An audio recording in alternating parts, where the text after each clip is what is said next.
A beautiful and wonderful evening and afternoon to all of you who is watching us from all over the world. Today with you is Veronica Seban. I am the owner and founder of Elite Global Leadership Club, a professional global networking, leadership, public speaking, and public relationships platform. So today I have invited an eminent and amazing guest from UK, none other than Gina Gardiner. So the now podcaster and a real master life coach in neurolinguistic psychology. Gina, I would love to invite you to introduce yourself and to share as well, so a bit of your background. So I'm Gina Gardiner. I live in Colchester in the UK. I have been involved in the development of personal empowerment and leadership in a whole range of guises now for nearly 40 years. I started work as a teacher, was promoted very early and became a head teacher or principal of a large school. And I ran that school for the most part from a wheelchair for just over 20 years.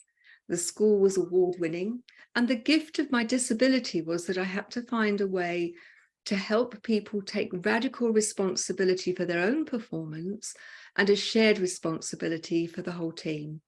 It was highly successful. We were on the best of the Her Majesty's Inspector's best 100 schools in the country list twice during my tenure, and won all sorts of awards. Worked with many schools and hundreds of teachers before I left education in 2004 because of my health. I wasn't ready for daytime television, so I did a research project across industry to see were the issues that faced us in education around the development of leadership the same in business. And of course they were, because people are people. The widgets, the business is not so important in terms of leadership as how you are as a leader.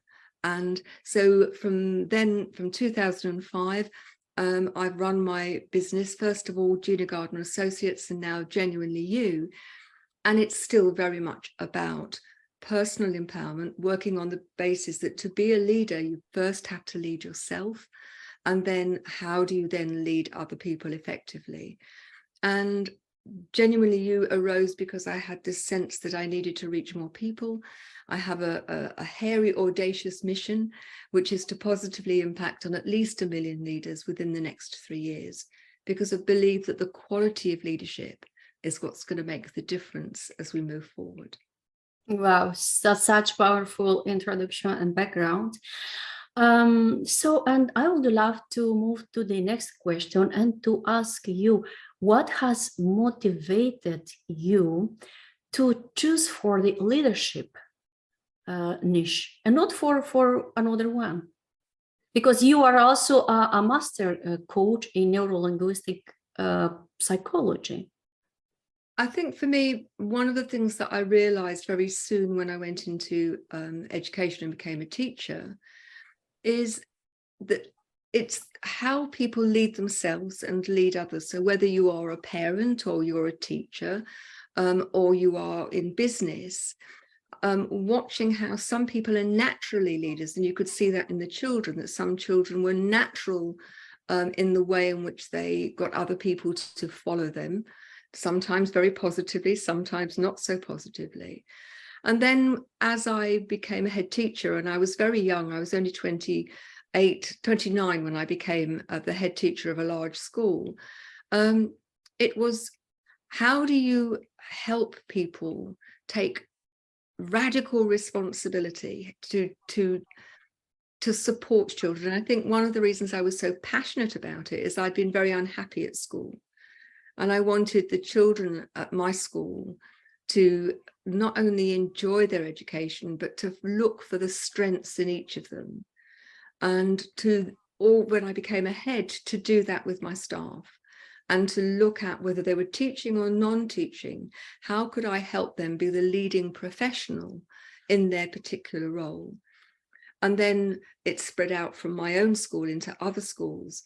And by that time, I think recognizing that you can have so much more impact when you are able to support and develop the potential of leaders, because you're not only developing their potential, but when they lead others in an enlightened way, it's like a stone being thrown into a pond, the impact ripples out. And so for every leader, they become the leader of leaders. And so for me, it was very much, this is how you can make the maximum positive impact if you go for the senior decision makers and then they work with their people. Wow, it's very beautiful.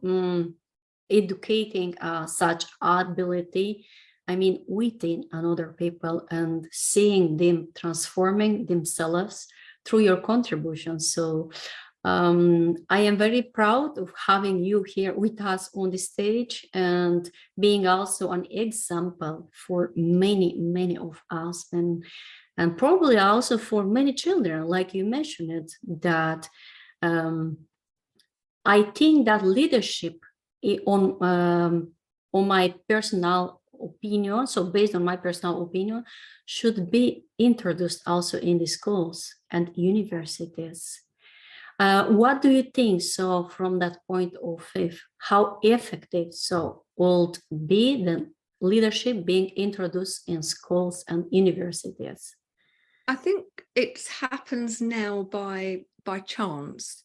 But I think that when you work with young people, whether that's school or university, and if you work on the principle that you have to lead yourself first before you lead others, then I think, any work that you do around self-empowerment, self-worth, confidence, the capacity to communicate, the ability to make lasting and positive relationships, the capacity to plan strategically, these are all skills for life. They're very important that leaders have them, but ultimately I think we're the common denominator that we take with us every moment of every day. And so leadership is not just for business, or not just for, when you're leading a team. I believe that leadership is a way of life, and that when you want to be the best version of yourself that you can be, and that you see the best of yourself today being the foundation of the best of you tomorrow, because it is an ongoing evolution and development, then I think that leadership has so many levels to it. The person who loses their temper and they are behaving badly, they're not leading themselves, they're letting circumstances lead them, they're being reactive. And so I think these are very much skills for life, which are taught in schools and universities, but I think we could do even more. I think also so, and I'm totally relating to what you have mentioned, that people that are behaving themselves badly towards another people, so they have to find out their own issues that they are dealing with. How do you think that is related leadership to neuro-linguistical reprogramming of human mind and behavior? In my opinion, they cannot exist without each another. So what do you think in this regard?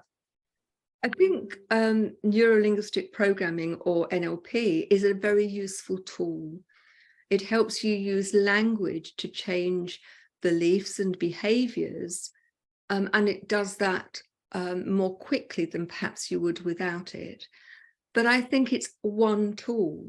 There are many tools that you can use, and I think when it's used well, it can accelerate people's development and journey. But ultimately, when we're talking about reprogramming, they now know that the brain has great neuroplasticity. And whereas at one time, in my lifetime, in fact, it was thought that by the time you got to the age of 21, your brain was set and your brain cells died, and that was it until you died.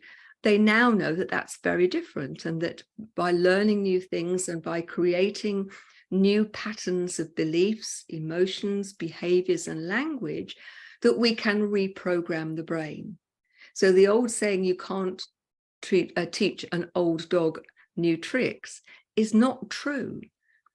And one of the things I would say to people who are listening, that they now know that one of the best ways of, ensuring that you keep dementia at bay is to keep learning, is to be sociable, to have conversations with people, and to get yourself outside your comfort zone so that you are constantly challenging yourself, and then you will create new neural pathways which will keep you young.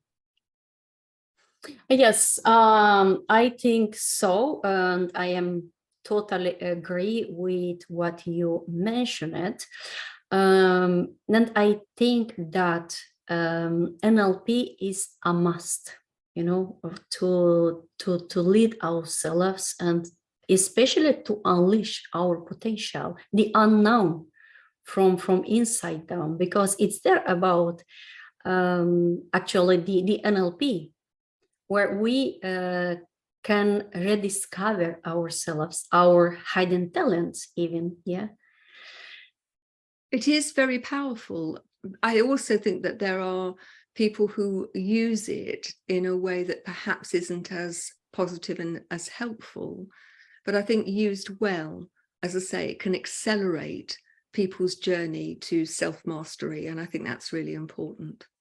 Absolutely, absolutely. Because many people whom I was studying, but as well working together, implementing the NLP technique was, they have unleashed, during these sessions, talents that they weren't, aware of, that they do have a such talent, for example, yeah, Yes. which is very powerful.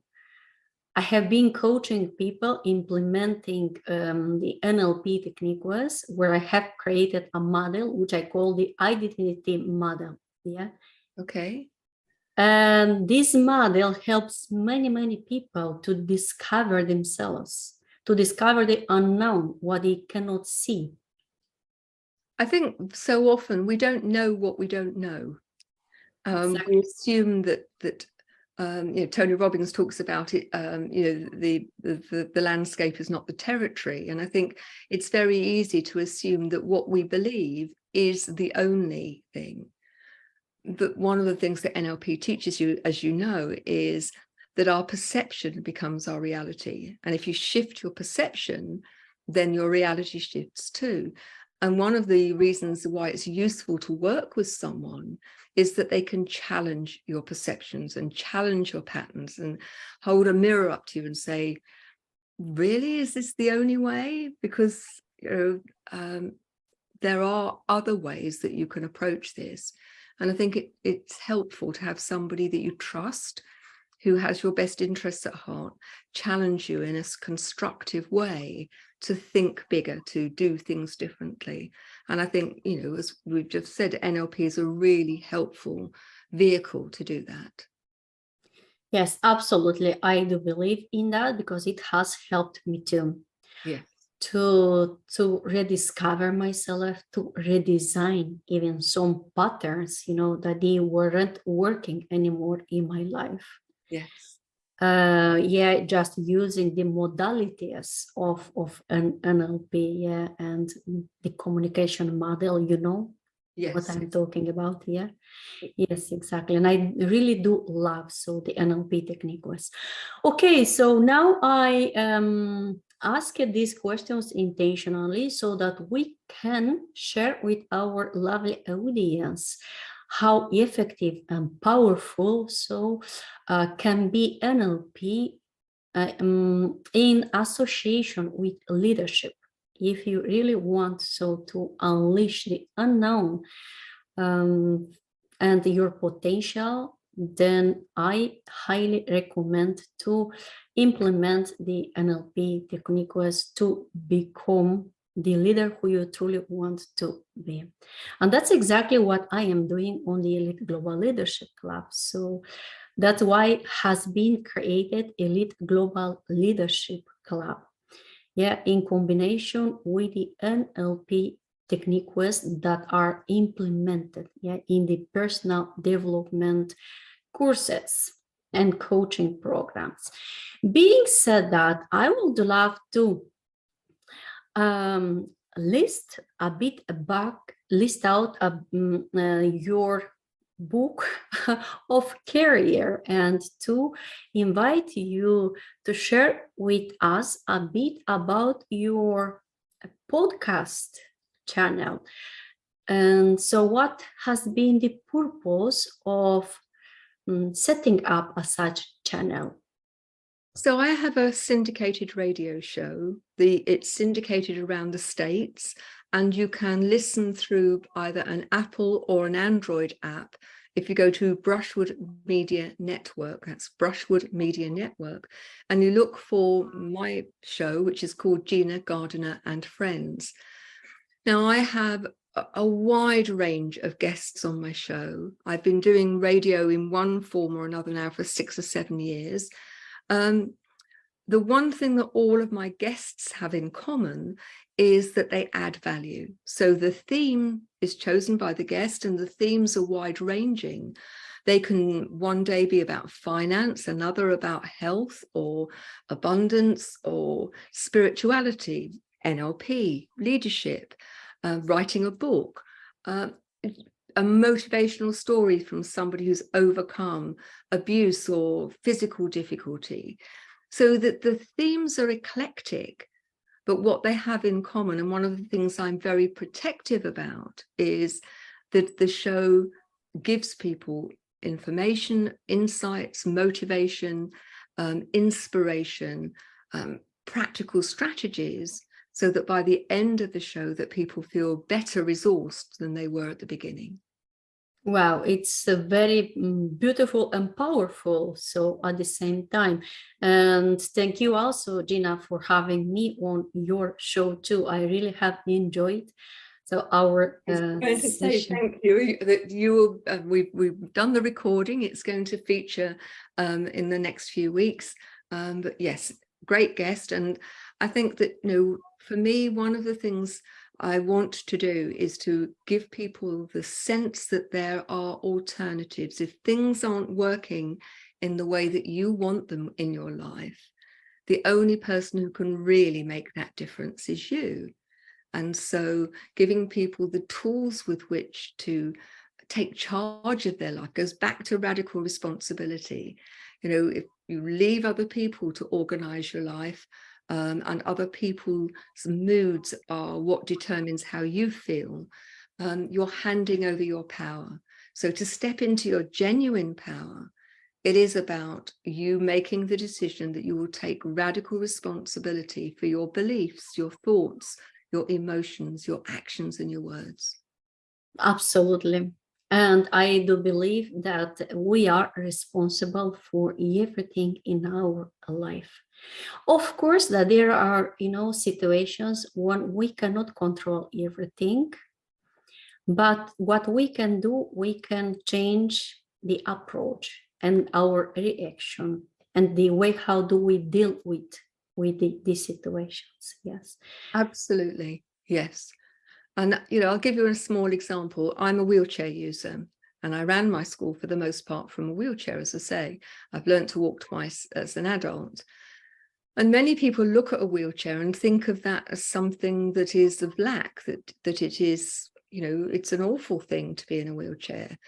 And maybe you wouldn't choose to be in a wheelchair, but for me, it's an enabler.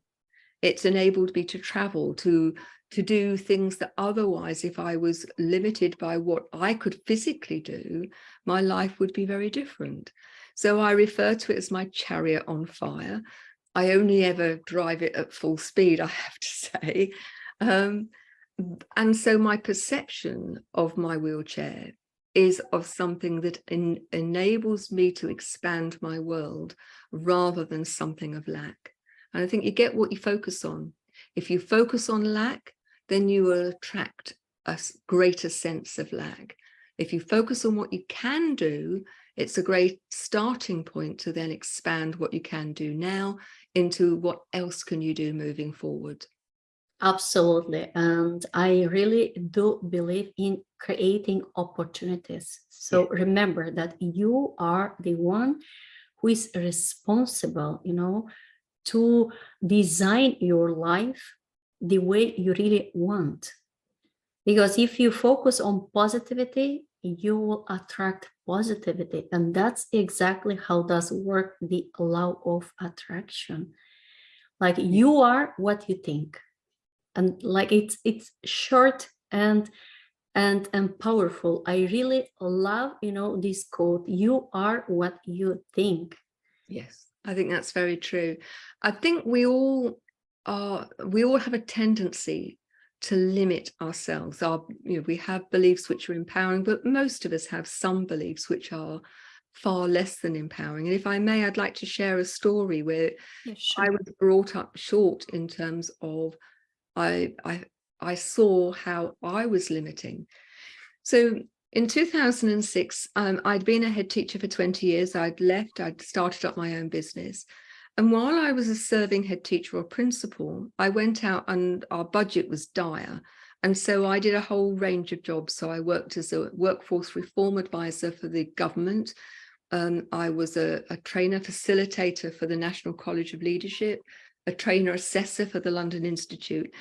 And I did all of these jobs and others, not all at the same time, but over the 20 years to bring a budget into school to pay for special needs and for technology. And I traveled the country, but I always had the same driver who would drive me, take my wheelchair out of a car, wheel me to where I was going, and then the reverse would happen on the way back.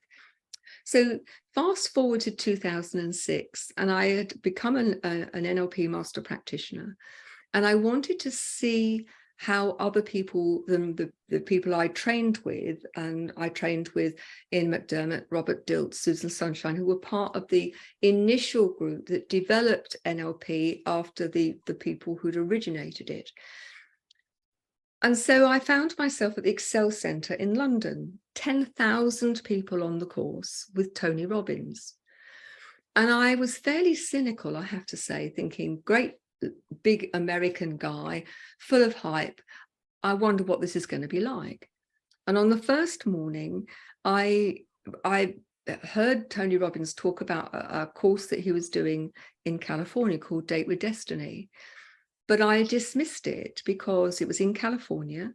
I didn't have a travel electric wheelchair at the time. And I thought, I can't manage that on my own. It's too far, it's too difficult, and just dismissed it. That evening, we did the fire walk. And for those who don't know what a fire walk is, you walk across hot coals about 30 feet in bare feet. And if you're in the right mindset, you don't get burnt. Now, at that time, I could walk a few steps unaided, but I couldn't walk very far. But I was determined to do it. And with somebody holding my arm both sides, I managed to do the fire walk. And I was absolutely ecstatic. As my dad used to say, chuffed a little mint balls. And I sat back down in my wheelchair. And the guy behind me was a double amputee. He had no legs below the knee. He tipped himself up onto his hands and he walked the hot coals on his hands. And in that moment, I thought to myself, I'm self-limiting. If he can do that, then I can go to America. So that night I booked my ticket, I booked my flight, I went off and did Date with Destiny. I did all Tony Robbins stuff, became a senior leader. And I am forever grateful for that guy. I have no idea who he is. But he, in that moment, watching him, he made me realize that I was self-limiting. Although from the outside world, people were always saying, isn't it wonderful you managed to do this, that, and the other? I had created a prison with my own thinking that said, I can't do that. And he's taught me that the only thing that will get in our way is us. We can find ways through things. Yeah, I'll never be a ballet dancer and I'm never going to go mountaineering. But for the most part, if I'm determined enough and I am creative enough, I can find a way around things. And so I am forever grateful to that man. And I would say to anyone listening to this, where are you self-limiting? Because make no mistake, you will be in some parts of your life. Thank you so much, Gina, for sharing this. It's a very, very powerful and inspiring experience that you have been facing, because it reminds to me myself, when I have been going through a very, very deep emotional situation that has hurted me deeply because of circumstances, not because of myself. Like sometimes we are also influenced, by certain circumstances, economy, and because we are alone, certain people in our lives. And this happened to me.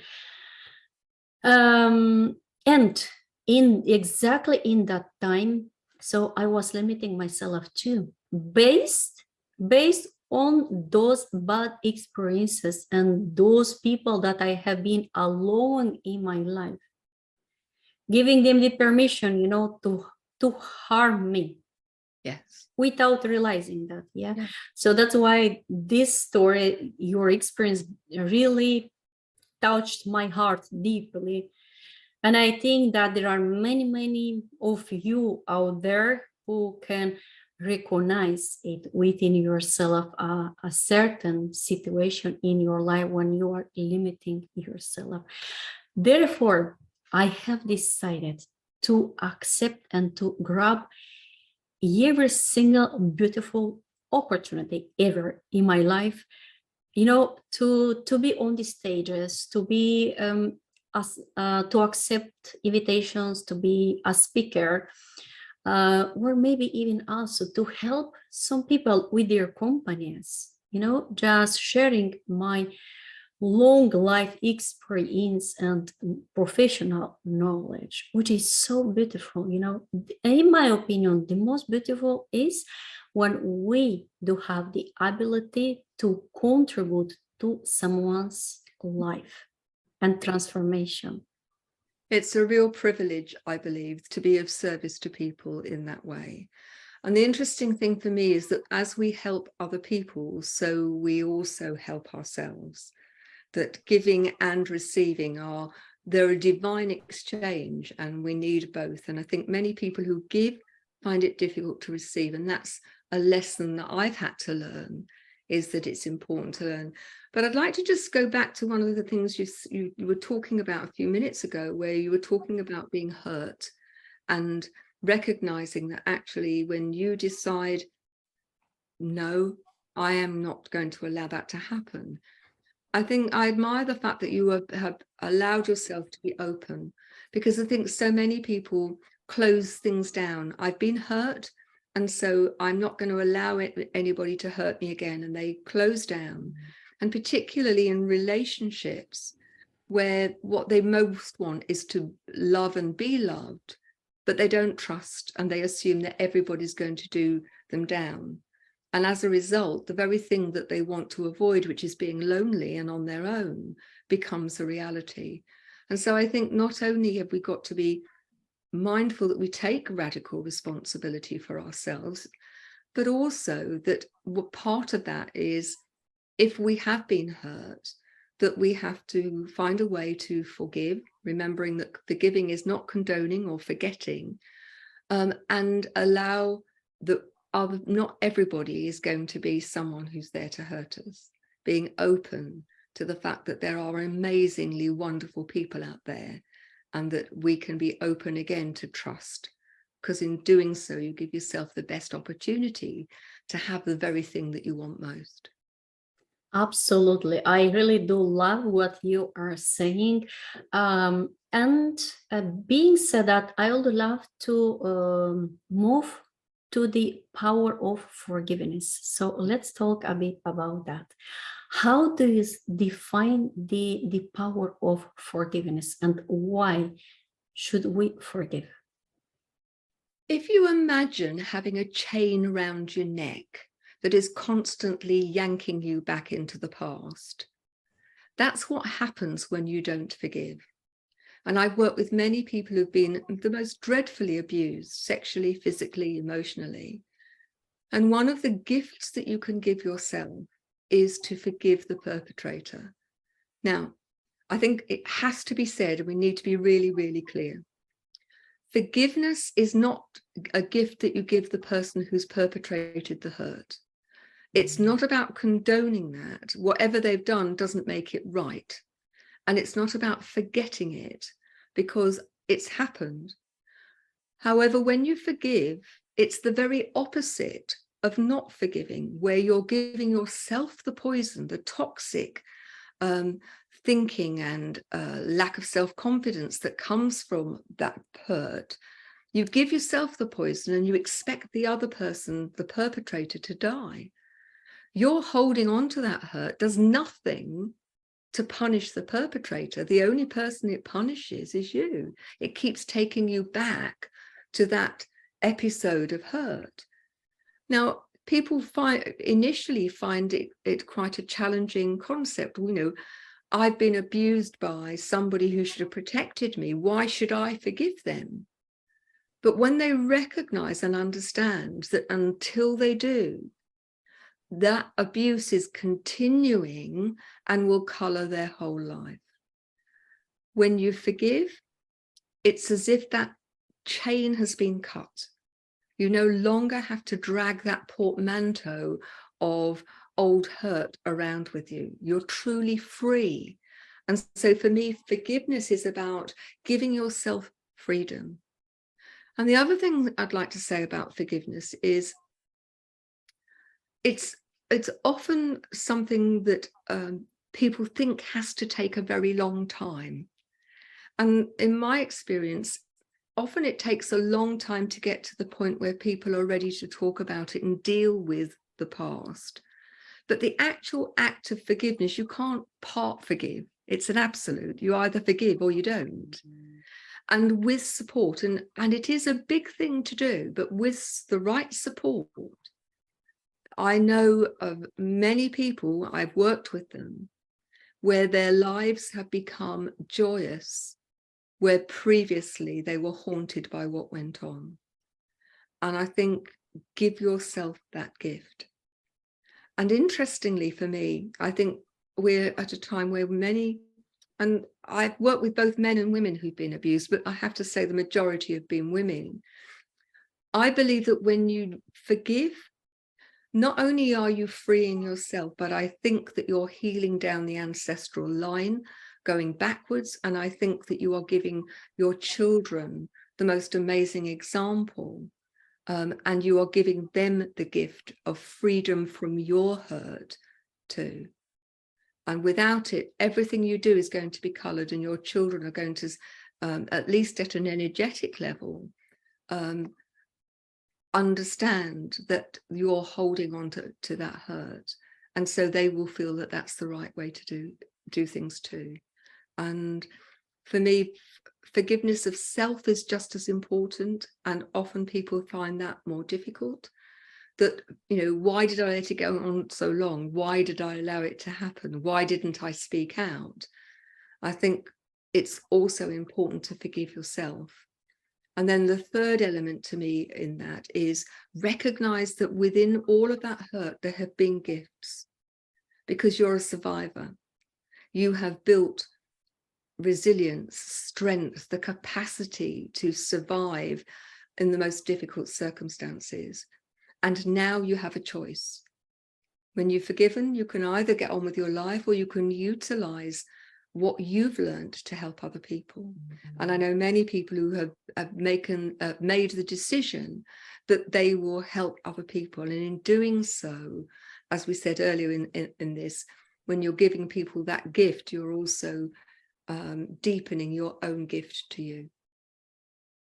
Yeah, it's articulated in a very powerful and beautiful way. And I totally agree with the fact that you said, you know, that forgiveness is not only about forgiving another one, but it's also forgiving yourself, because like when it's happening something, there are involved two persons in that situation. Yeah. Yes. And one who is allowing is giving this space to the another one to hurt, to abuse. That's why I do believe that when you forgive, you make space for growth. Yes. You know? I'm sure you're right. Sure you're Yeah. right. Yeah, you make space for growth and to move forward. And the realization that comes within, from that moment when you have made a decision to forgive. Because what me personally I didn't realize so a while ago is that you will not forgive the person and yourself till you will not make a decision and with yourself and a commitment to say, yes, I am gonna forgive this person now. And that's gonna be a huge release, of pain. I mean that trust will come back to you step by step, of course, which is normal, not at once. Okay, so I'm being said that it's a profound interview session, and I really do love that. But we have to move forward and to handle also another questions. Okay. I would love to ask you, Gina, to share with us what has been the biggest challenge ever in your life that has helped you to transform your life to the better. I think probably the disability. I fell down a mountain about 150, 200 feet while skiing. I was actually sitting on a mogul at the time.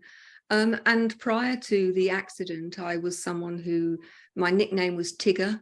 I had so much energy, used to bounce about. And so since 1983, my life changed on the 19th of February, 1983. So from the age of 28 to 29 until today, I've learnt to walk twice. I still do use a wheelchair, although I don't use a wheelchair in the house or garden, and I can walk short distances. And so having learnt to walk again and then having another failed back surgery, which put me back completely in the wheelchair, I think that's been the biggest challenge, but it's also been the biggest gift. And whilst there have been very dark times, I think because I've got such a strong sense of purpose, and because I have felt most of my adult life that my purpose is to empower others, that when life was difficult and I live with pain, since then I've lived with pain pretty well all the time, that when I was focusing on what I could do for other people, that meant that I could operate, and I still operate. I'm 70 now, and I have no intention of retiring. And so I think what for most people would see as a tragedy, and I have to say at the beginning of it, I don't want you to think that it was all roses and unicorns, because it wasn't. But I think it's been the biggest challenge. And part of that challenge is, what did I expect from myself, and what did other people expect of me? And so part of the challenge has been to overcome other people's preconceived ideas that if you're in a wheelchair, then you're stupid. If you're in a wheelchair, then you can't do things.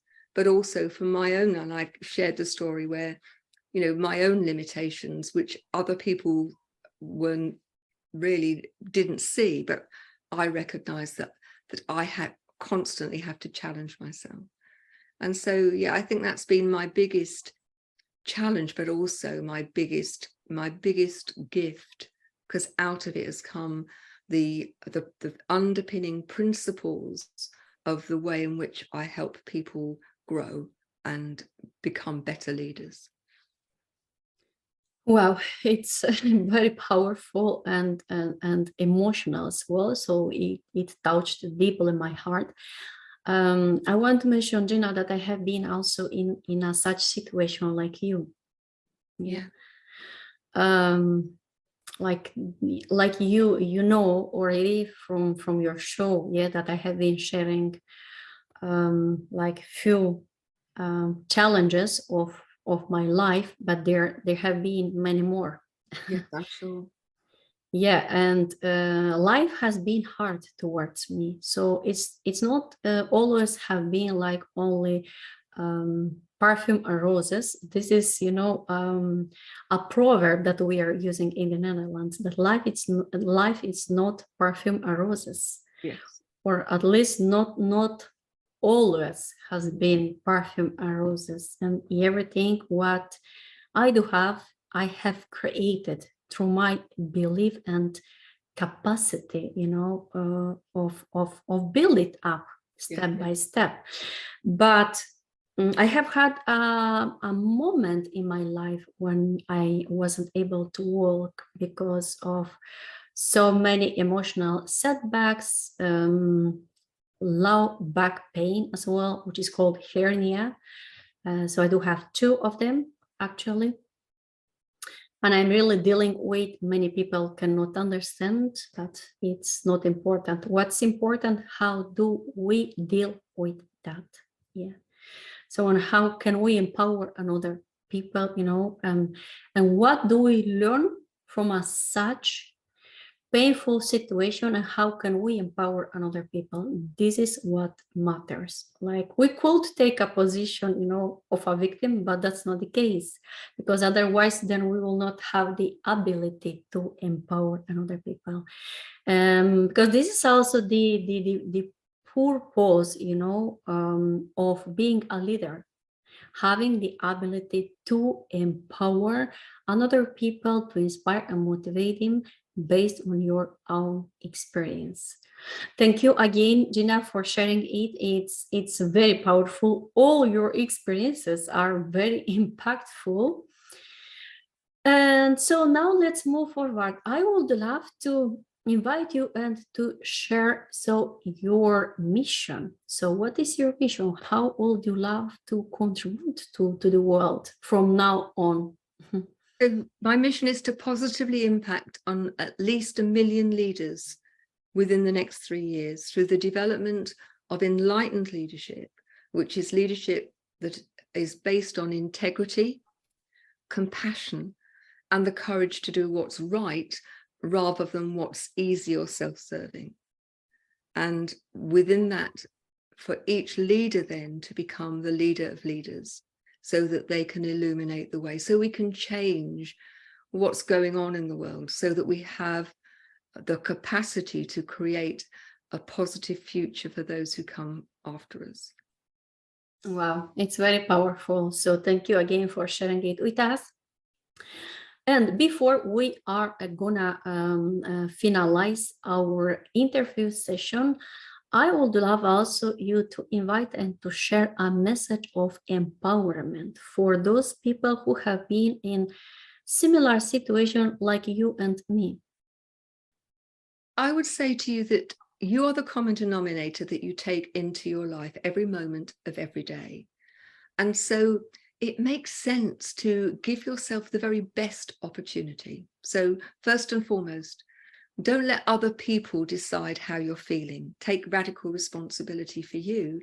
And if you're in a situation that is not working for you, then it's down to you to change it and reach out for help. Remember that the most important relationship that you have with anyone is the relationship that you have with yourself. Treat yourself well, not overindulgent, but self-love and self-care are really, really important. And so if you're not sure about it, think about how you would treat a really, really good friend and treat yourself in the same way.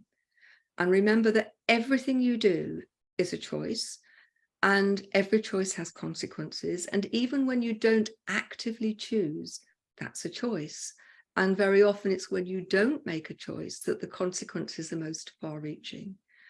And I would say, you know, if you need help, even if you don't, reach out, because working with someone like us can really help you accelerate into, you know, a much more productive, much happier, more successful level. That's why athletes work with a coach, and understand that however difficult things are today, the sun's going to come up tomorrow, and it's a new day and a new opportunity for you to move forward. Thank you so much. So it's very, very, very powerful, a very enlightening message. And before we are so rounding up our interview, I would love to ask you kindly to share your platform, so where my lovely audience could approach you for your services, and what services do you provide exactly, so that you can contribute to the growth of the people. Thank you.